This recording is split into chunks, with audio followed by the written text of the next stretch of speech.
My name is Claire, and I just turned 70 years old. I've been a teacher in Boston for over 40 years before retiring. My birthday has always been special to my family, especially to my son, Thomas. But this year, everything changed. He texted me saying they were cutting costs and couldn't afford gifts. Then that night, while scrolling through social media, I saw it. Thomas in Paris with his wife Sophia and mother-in-law Eleanor captioned, "Dream trip." My heart sank as I realized what had happened. If you've ever felt betrayed by someone you love, you'll understand my pain. Before I continue my story, I'd love to know where you're watching from. Please hit that like and subscribe button if family relationships matter to you. Let me know in the comments if you've ever experienced something similar. I raised Thomas all by myself after my husband Jack passed away when Thomas was only 8. Jack had a sudden heart attack while at work, leaving me to navigate single parenthood while dealing with my own grief. We didn't have much money, but I worked extra hours tutoring after school and during summer breaks to make sure Thomas had everything he needed. Every penny I saved went toward his future. I skipped buying new clothes for myself so he could have the latest basketball shoes. I drove the same old Toyota for 15 years so I could afford to send him to soccer camp each summer. When he was accepted to a prestigious university, I took out a second mortgage on our small house to help cover the tuition costs that his scholarships didn't. Despite the financial strain, those years were filled with love and closeness. Every Sunday, Thomas would come over for dinner, even during his college years, when he lived in the dorms just an hour away. We'd cook together, laughing over my failed attempts to make his favorite lasagna, which never turned out quite right. He'd always eat it anyway, claiming it was uniquely delicious. After graduation, Thomas landed a job at a marketing firm and quickly rose through the ranks. Now at 42, he's the senior marketing director at one of the biggest advertising agencies in the city. His success made me so proud. All those years of sacrifice had paid off. He had built the life I always dreamed he could have. Thomas met Sophia at a company event 10 years ago. She worked in the finance department of a client firm, and according to Thomas, it was love at first spreadsheet. Sophia is beautiful, intelligent, and ambitious. When they first married 8 years ago, she seemed to make an effort with me. She'd join Thomas for our Sunday dinners and ask me for my recipes. She even invited me to her birthday celebrations and seemed genuinely interested in my teaching stories. But about 3 years into their marriage, things began to shift. Sunday dinners became monthly, then occasional. Sophia started making comments about my house being quaint and old-fashioned. She'd check her watch frequently during our visits, always having somewhere more important to be. Then there was Eleanor, Sophia's mother. From our first meeting at Thomas and Sophia's engagement party, I sensed she viewed me as competition. Eleanor is everything I'm not. Wealthy from her late husband's insurance business, impeccably dressed in designer clothes, and socially connected to Boston's elite circles. She has a way of making subtle comments that cut deep, like asking if I'd considered updating my hairstyle, or wondering aloud how I managed to live in such a small space. Over time, I noticed Thomas gravitating toward Eleanor and Sophia's family events, while making excuses to miss mine. 2 Christmases ago, he called to say they couldn't make our traditional Christmas Eve dinner because Eleanor had planned an elaborate party at her country club. Last Thanksgiving, they went on a cruise with Sophia's family instead of having our usual meal together. Meanwhile, my retirement from teaching 5 years ago left me with a modest pension. After 43 years in the classroom, you'd think I'd be more financially comfortable. But the truth is, teachers in my generation weren't paid what they deserved. I live carefully on my fixed income clipping coupons and shopping sales in the same 3-bedroom house I've owned for 40 years. Thomas knows my financial situation. He's witnessed my careful budgeting and simple lifestyle. Despite this, he never offered financial help, which I would have politely declined anyway. But what hurt more was watching him lavish expensive gifts on Eleanor. A cruise for her 65th birthday, designer handbags for Christmas weekend trips to New York City for shopping sprees. Still, I cherished our family celebrations when we had them. My birthdays had always been special occasions where Thomas would bring flowers and a thoughtful gift, usually books by my favorite authors or tickets to the symphony. Nothing extravagant, but meaningful. 2 years ago, he surprised me with a digital photo frame loaded with old family photos, which I treasured. So, when my 70th birthday approached, I had modest expectations. 70 is a milestone, of course, but I didn't expect anything grand. Perhaps a special dinner with Thomas and Sophia, maybe even including Eleanor, if that would make things easier for everyone. After all, family harmony was more important to me than being the center of attention. I woke up on the morning of my 70th birthday, feeling surprisingly energetic and optimistic. 70 sounds old when you're young, but now that I'm here, I realize it's just another number. I made myself a cup of coffee and sat by the window, watching the spring blossoms on my cherry tree dancing in the breeze. The phone rang. It was Barbara, my best friend since our first year teaching together 45 years ago. "Happy birthday, you old lady," she laughed into the phone. "How does it feel to be in your 8th decade?" "About the same as yesterday," I chuckled. "But thank you for reminding me." "So what's the plan? Is Thomas taking you somewhere nice? That new Italian place downtown is supposed to be fantastic." "I'm not sure yet," I said, trying to hide my uncertainty. He mentioned he'd called today to arrange something.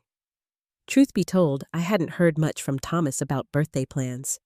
Usually he'd have called a week before to make arrangements. This time, there had just been a brief "Happy Birthday Week, Mom" text 3 days ago with no mention of celebration plans. After chatting with Barbara, I spent the morning puttering around the garden, planting new spring bulbs, and enjoying the sunshine. Every so often, I checked my phone, expecting to see a message from Thomas. By noon, my optimism was fading. At 1:37 p.m., my phone finally buzzed with a text. My heart lifted as I saw Thomas's name. "Happy birthday, Mom. Just wanted to let you know that no one's getting any gifts this year. We're cutting costs and trying to be more financially responsible. Hope you understand." I read the message twice, feeling a twinge of disappointment, but also understanding. The economy had been unstable, and Thomas had mentioned something about restructuring at his company a month ago. I assumed things might be tight for him and Sophia. I typed back, "Thank you for the birthday wishes. No worries about gifts. Your presence is present enough. Would you like to come over for a simple dinner this weekend? I could make pot roast." 20 minutes passed before his response. "Can't this weekend. Super busy with work projects. Maybe next month when things calm down." The disappointment deepened, but I tried to be reasonable. "I understand. Work comes first. Let me know when you're free." "Will do. Have a good one, Mom." "Have a good one." That was it. I set my phone down, trying not to feel hurt. Thomas had never missed celebrating my birthday in some way. Even during his college finals, he'd found time to call and send flowers. But I reminded myself that adult children have their own lives and financial concerns. I tried calling him later that afternoon, thinking a voice conversation might clarify things. The call went straight to voicemail. "Hey, this is Thomas. Leave a message, and I'll get back to you when I can." "Hi, Thomas. It's Mom. Just wanted to thank you for the birthday wishes and check in. Give me a call when you're free. Love you." He never called back. By evening, I found myself alone in my kitchen, looking at the small cake I'd bought myself from the grocery store. The single candle seemed almost pathetic as I lit it, saying a quiet "happy birthday" to myself, and blew it out. My wish was simple, that Thomas was okay, and that whatever was causing this distance between us would resolve itself. I went to bed early that night, telling myself not to be silly or overly sensitive. Thomas was busy, possibly dealing with financial stress, and couldn't make a big deal of my birthday this year. That was perfectly reasonable and mature of me to accept. Still, as I drifted off to sleep, I couldn't shake the feeling that something wasn't quite right. The morning after my birthday, I woke up earlier than usual. Sleep had been fitful with dreams I couldn't quite remember, but left me feeling unsettled. I made my coffee and, out of habit, picked up my tablet to check the news and scroll through social media while I drank it. I hadn't been on Facebook much lately. At my age, it sometimes feels like my feed is just a parade of health problems and grandchildren I barely recognize. But that morning, I tapped the app almost absent-mindedly. The first post that appeared stopped me cold. There was Thomas smiling broadly, his arm around Sophia, who was holding up a glass of champagne. On Sophia's other side stood Eleanor, looking elegant as always in a designer outfit I recognized from fashion magazines. Behind them was unmistakably the Eiffel Tower, lit up against a night sky. The caption read, "Dream trip finally happening. Paris has been on our bucket list forever. Thanks for making this happen. Thomas Williams, #Parisian Adventure, Family First." The post was time-stamped 10:47 p.m., just hours after Thomas had texted me about cutting costs. My hand trembled so badly that coffee sloshed over the rim of my mug onto the table. I set everything down and stared at the image, unable to process what I was seeing. This couldn't be right. Thomas had just told me they were cutting back financially, yet here he was in Paris, one of the most expensive cities in the world, with his wife and mother-in-law. I scrolled through the comments, friends congratulating them, someone asking how long they'd been planning the trip. Sophia's reply, 6 months of saving and planning worth every penny. 6 months. They had been planning this trip for half a year while knowing my 70th birthday was approaching. With shaking fingers, I opened a new browser tab and searched for flight prices to Paris. Even the most basic economy tickets would cost at least $1,000 per person, and that was if you booked months in advance. For 3 people, that was a minimum of $3,000 just to get there, not counting accommodations, food, and activities. I went back to Facebook and clicked on Sophia's profile. She had posted more photos, Thomas and Sophia eating at a rooftop restaurant with the Paris skyline in the background. Eleanor trying on an expensive-looking scarf in what appeared to be a high-end boutique. All 3 of them holding shopping bags from Galeries Lafayette and other luxury stores I recognized from magazines. Then I saw it, a post from Eleanor that Thomas was tagged in. "Thank you to my amazing son-in-law for making my birthday trip so special. 67 never felt so fabulous, blessed mother birthday, in Paris." The timestamp showed it was posted 2 days after my birthday. Eleanor's birthday was just 3 days after mine, a fact that had been the source of awkward scheduling conflicts in previous years. The realization hit me like a physical blow. Thomas hadn't been cutting costs at all. He had spent thousands of dollars to take his mother-in-law to Paris for her birthday, while telling me he couldn't afford a card for mine. I sat there for what felt like hours, scrolling through more photos. Each one was a fresh wound. Thomas and Sophia clinking glasses at the top of the Eiffel Tower. The 3 of them on a Seine River cruise. Eleanor beaming as she was presented with a cake at what looked like an expensive restaurant, Thomas raising his glass in a toast. My vision blurred with tears that I couldn't stop. My chest felt tight, making it hard to breathe. The betrayal was so complete, so deliberate, that I couldn't rationalize it away. This wasn't a misunderstanding or a case of financial hardship. Thomas had lied to me. He had chosen to celebrate Eleanor's birthday with an extravagant trip while dismissing mine with a text message and an excuse about cutting costs. The physical symptoms of my emotional pain intensified. My hands wouldn't stop trembling. My stomach churned with nausea. I felt dizzy and had to put my head between my knees to keep from fainting. When I finally managed to stand up, I walked unsteadily to the bathroom and stared at my reflection. The woman looking back at me seemed older than she had the day before. The lines around her eyes, deeper, her expression haunted. How could he do this? I whispered to my reflection. There was no answer, only the sound of my ragged breathing and the distant ticking of the clock Jack had given me on our 5th anniversary, measuring out the moments of this terrible new reality. The shock and hurt kept me paralyzed for several hours. I alternated between staring at those photos and pacing around my house trying to make sense of what I'd discovered. By mid-afternoon, anger began to replace the initial shock. I picked up my phone and typed a message to Thomas. "I saw your Paris photos. Looks like a wonderful trip. When did you leave?" 20 minutes later, my phone buzzed with his reply. "It was last minute. Eleanor had some points about to expire, so she treated us." Another lie. The 6 months of saving and planning that Sophia had mentioned in her comment directly contradicted this. My hands shook as I dialed his number. He answered on the 4th ring, his voice guarded. "Hey, Mom."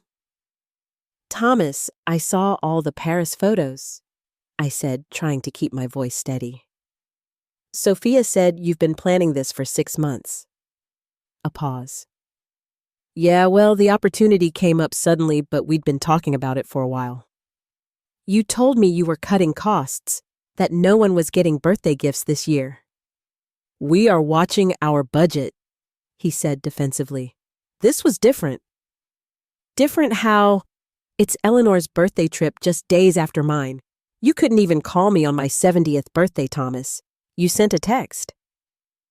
"Mom, you're making this a bigger deal than it is. Eleanor has been having a hard time since her friend passed away.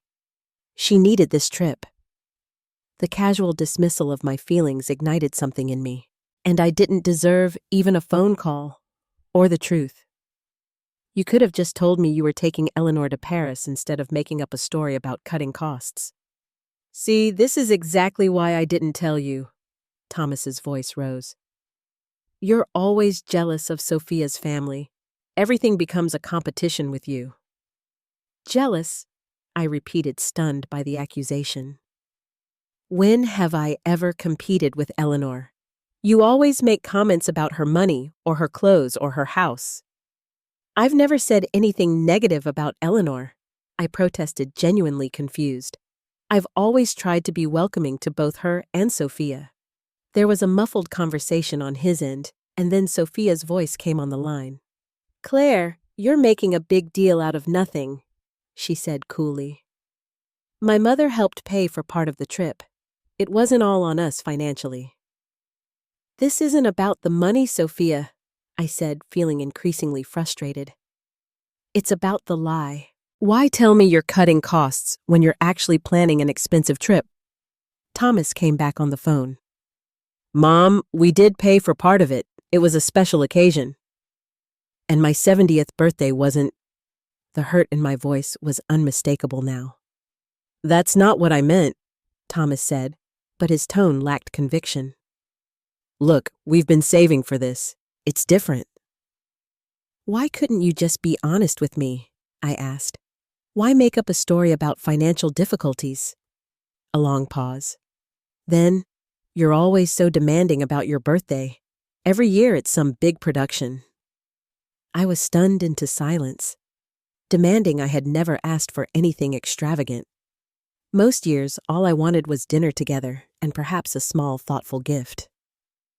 "When have I ever been demanding about my birthday?" I finally managed to ask. "You just are okay. You have expectations." "My only expectation was honesty, Thomas. I don't need this guilt trip right now," he said sharply. "We just got back and I'm jet-lagged. We'll talk later."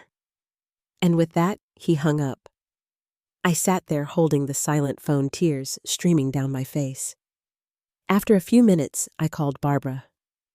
"He said I'm demanding," I told her after explaining what had happened. "In 42 years, have I ever struck you as someone who makes demands on her children?"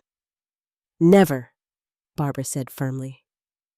"You've always bent over backwards to accommodate Thomas, especially since he married Sophia. This isn't about you being demanding. This is about him choosing his wife's family over you and not having the courage to be honest about it." "But why?" I asked, my voice breaking. "What did I do to deserve this kind of treatment?" "You didn't do anything, Claire," Barbara said gently. "This is a pattern I've watched develop over years. Thomas allows Sophia and Eleanor to dictate his choices and he doesn't stand up for you or your relationship. It's not right, and it's not your fault. As the conversation with Barbara continued, I began to see that this birthday slight wasn't an isolated incident, but the culmination of years of being gradually sidelined in favor of Sophia's family. Each missed holiday, each canceled dinner, each time Thomas chose Eleanor's events over mine. They were all pieces of a pattern I had been too afraid to acknowledge. The week following my discovery and confrontation with Thomas was one of the darkest periods of my life since losing Jack. I moved through my days in a fog of hurt and betrayal, going through the motions of living without truly engaging. I tried to distract myself with the activities that usually brought me joy. I worked in my garden, but the feel of soil between my fingers brought no comfort. I attempted to read, but the words blurred on the page as my mind kept returning to those Paris photos. I even tried baking, usually my foolproof therapy, but I burned a batch of cookies when I became lost in thought about all the birthdays I'd celebrated with Thomas over the years. One evening, I found myself in the spare bedroom, where I kept old photo albums and memorabilia. I pulled out the album labeled Thomas, ages 5 to 10, and began turning the pages. There he was, gap-toothed and freckled, holding up a fish he'd caught on a trip to his uncle's lake house. Thomas at 7, dressed as a cowboy for Halloween.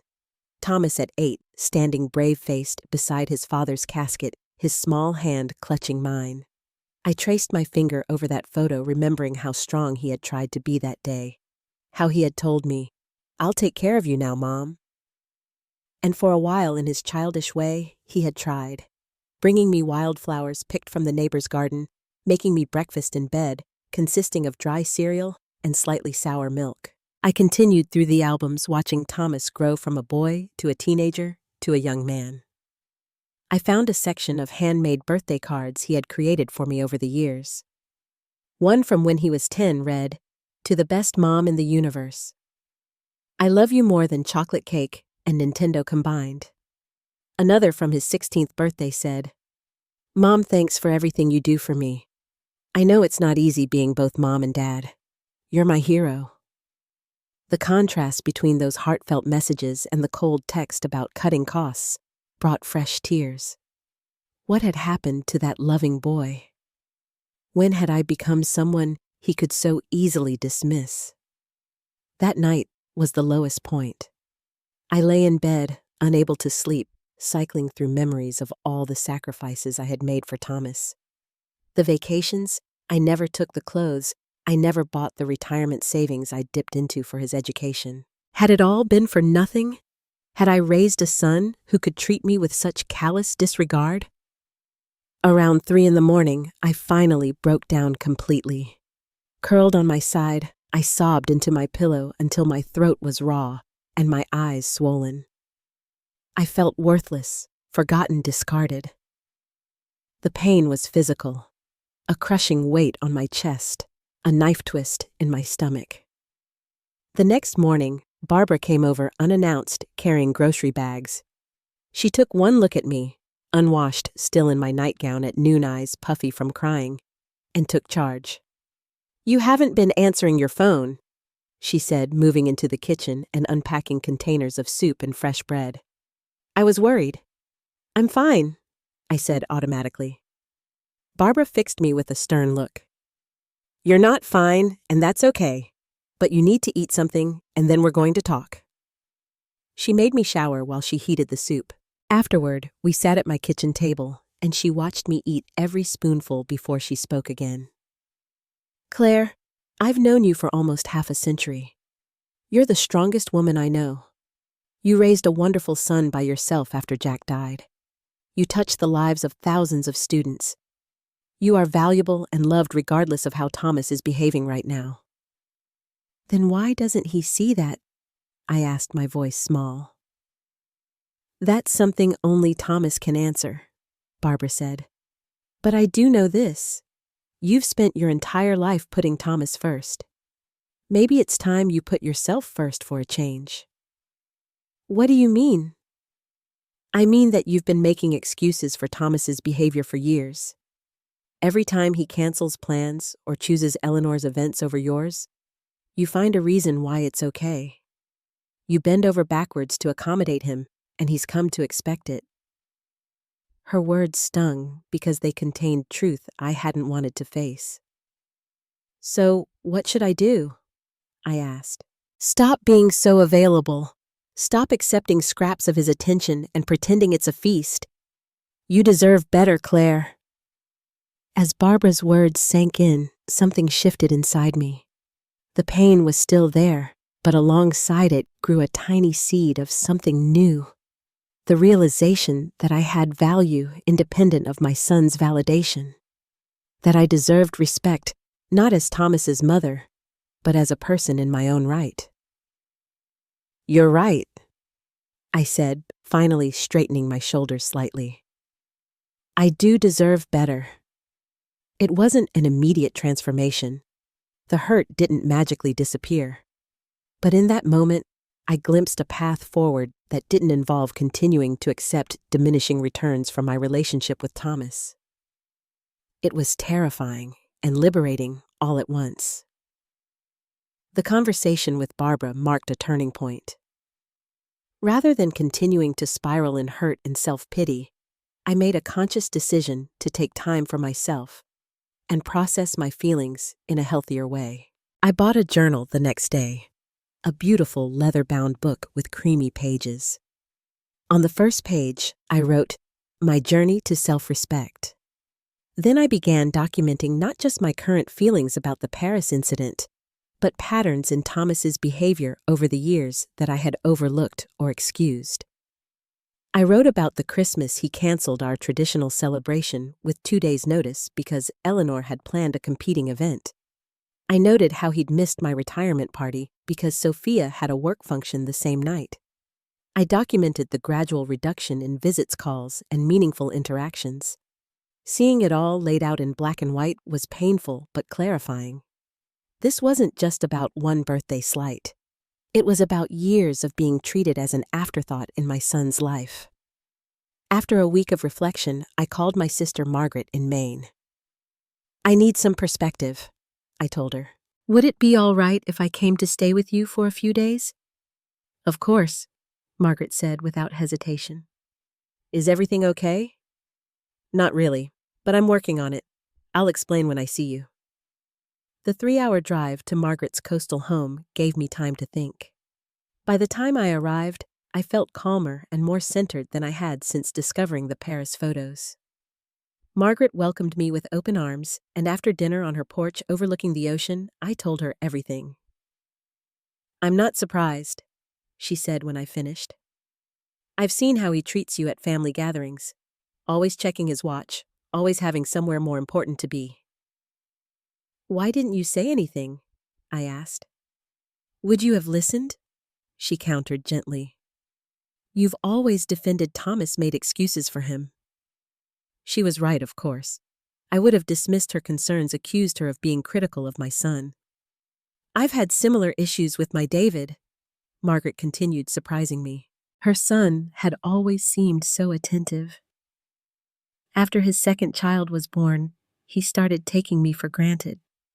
Assumed I'd always babysit whenever they wanted cancel my own plans to accommodate theirs."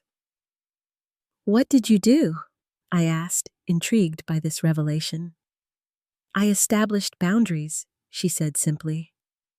"I made myself less available. I started saying no when things didn't work for me.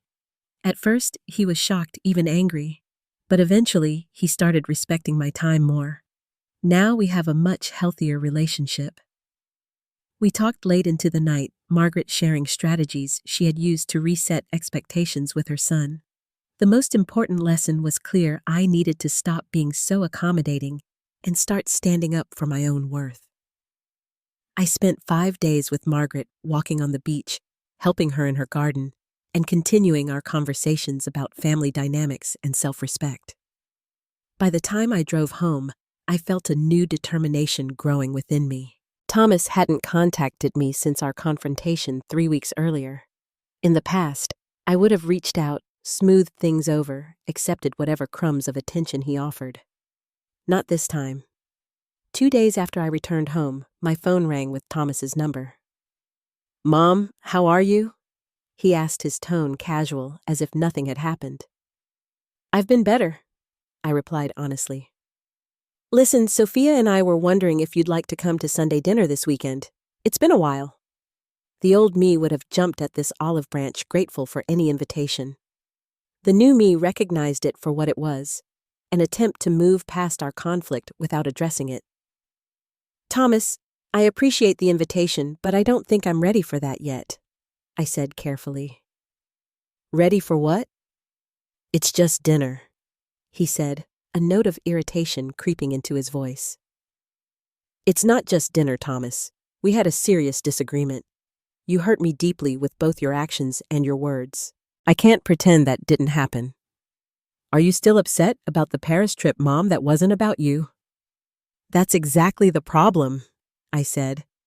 "My 70th birthday wasn't about me either, apparently. You lied to me, Thomas. You told me you were cutting costs when you were actually spending thousands on a trip for Eleanor's birthday." "So what do you want from me?" he asked defensively. "I want you to understand how hurtful your behavior was. I want you to acknowledge that treating me the way you did was wrong." "Fine, I'm sorry if your feelings were hurt," he said, clearly uncomfortable with the conversation. "That's not an apology, Thomas. That's putting the responsibility on me for being hurt, rather than on you for your actions." A long silence followed. Finally, he sighed. "Look, Mom, I don't want to fight about this anymore." "I don't want to fight either. But I also don't want to pretend everything is fine when it's not. Why don't we meet for coffee instead of dinner? Just the two of us. We can talk properly." "Coffee," he repeated, sounding confused by my suggestion. "Yes, coffee. In a neutral place where we can have an honest conversation." Another pause. "Okay, fine. Coffee. When—" We arranged to meet the following Tuesday afternoon. After hanging up, I felt simultaneously terrified and empowered. Standing up for myself didn't come naturally after decades of accommodation, but Margaret's words echoed in my mind. "You teach people how to treat you." I spent the days before our meeting rehearsing what I wanted to say, determined to be clear about my feelings without becoming emotional. Barbara came over the night before to help me prepare. "Remember, stay calm, but firm," she advised. "Don't let him dismiss your feelings or change the subject. And if he gets defensive or angry, you can always leave." "What if this makes things worse?" I asked, voicing my deepest fear. "What if I lose him completely?" Barbara took my hands in hers. "Claire, you've already lost the relationship you thought you had. Now you're fighting for something real and respectful. That's worth the risk." Tuesday arrived with gray skies threatening rain, fitting weather for the conversation ahead. I arrived at the coffee shop 15 minutes early, choosing a quiet table in the corner where we could talk privately. My hands trembled slightly as I waited, rehearsing my opening words one last time. Thomas arrived 5 minutes late, looking harried and checking his watch as he sat down. "I only have about 30 minutes. I have a client call at 4. In the past, I would have accommodated his schedule, rushing the conversation to fit his time frame. Not today. "This conversation is important to me, Thomas. If 30 minutes isn't enough, we should reschedule for when you have more time." He looked surprised, but nodded reluctantly. "Fine. I can reschedule the call if needed." The waitress came by, and we both ordered coffee. An awkward silence fell between us until she brought our drinks and left again. Thomas began stirring his coffee unnecessarily. "You wanted to talk." I took a deep breath. "Yes, I need you to understand how deeply hurt I was by what happened around my birthday." "Mom, I already said I was sorry about that." "No, you said you were sorry if my feelings were hurt. That's not the same thing." I kept my voice calm but firm. What hurt wasn't just the lack of acknowledgement of my birthday. It was the deliberate deception, telling me you were cutting costs while spending thousands on a trip for Eleanor. Thomas shifted uncomfortably in his seat. It wasn't all about Eleanor's birthday. We'd been wanting to go to Paris for years. That may be true, but the timing made it very clear whose celebration was prioritized. And instead of being honest with me, you chose to lie. I didn't lie, he said defensively. We are trying to be more careful with money. Thomas, I said, looking him directly in the eyes. Sophia publicly stated that you'd been planning and saving for this trip for 6 months. You knew it was happening when you texted me about cutting costs. That was a deliberate attempt to mislead me, and we both know it. His gaze dropped to his coffee cup. For several moments, he said nothing. Then, almost imperceptibly, he nodded. I didn't know what to tell you, he admitted. I knew you'd be hurt if I said we were taking Eleanor to Paris right after your birthday. So instead you chose to hurt me with dishonesty. I paused, gathering my thoughts. Thomas, I don't expect expensive gifts or grand gestures. What I do expect is honesty and basic consideration. You're right, he said quietly. I handled it badly. It wasn't a full apology, but it was an acknowledgement. The first step. I've been thinking a lot about our relationship, I continued. Over the years, I've noticed a pattern. My events, my needs, my time, they all seem to come last in your priorities. I've made excuse after excuse trying not to be a burden, trying to be understanding.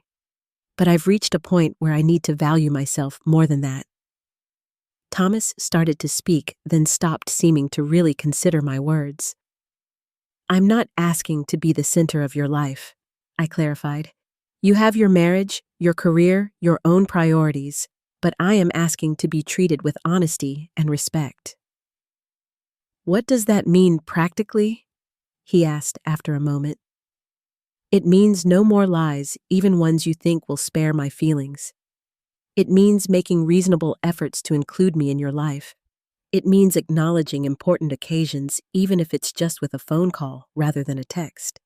And most importantly, it means recognizing that my feelings and my time are valuable. Thomas nodded slowly.